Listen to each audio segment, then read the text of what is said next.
¿En qué tiene que ver con la Argentina? Y agárrense con esto, en la dolarización. Ecuador dolarizó. Dice, ¿por qué tendría que ver la llegada del narcotráfico a Ecuador con la dolarización? Primero, porque es más fácil acceder a una moneda de curso internacional. Es decir, para los narcotraficantes que quieren tener dólares, Ecuador domina sectores de las finanzas y el Estado ecuatoriano y vendés ahí o de alguna manera cambiás la plata ahí y llegás a dólares muy fácil. El segundo elemento que tiene que ver con la dolarización es que la dolarización no permite emitir moneda y como además fue financiada por el fondo, obliga a hacer ajustes tras ajustes tras ajustes. Entonces dice, no tenemos plata.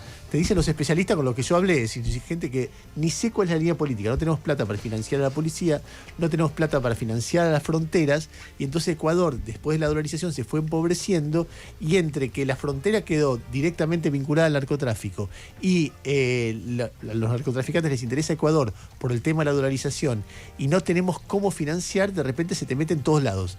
Te pasa por encima de la frontera de los militares, financia a los militares, financia a la policía, y de repente Ecuador se va transformando lentamente en un estado narco. Y créanme que sin ningún tipo de prejuicio, cada vez que vos preguntás a un especialista cuáles son los elementos que hacen que Ecuador esté cada vez más violento, te dicen dolarización como uno de los elementos centrales de esta historia, porque te quita recursos, porque no te permite financiarte, porque el fondo además te exige austeridad tras austeridad tras austeridad, y porque además da una vía de acceso a divisa fuerte, a moneda fuerte, a los narcos. O sea, yo miro Ecuador cada vez más con la mirada de alguien que dice, che, a ver, veamos cuáles son los efectos de la dolarización por fuera de lo económico.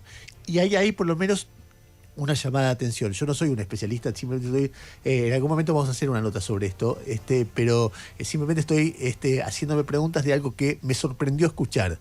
Dolarización en Ecuador no solamente es sinónimo de estancamiento, de pobreza, también es sinónimo de no inflación, ¿no? De estabilidad de precios, sino también es sinónimo de violencia, de narcotraficante, de asesinatos políticos, de una frontera poco cuidada.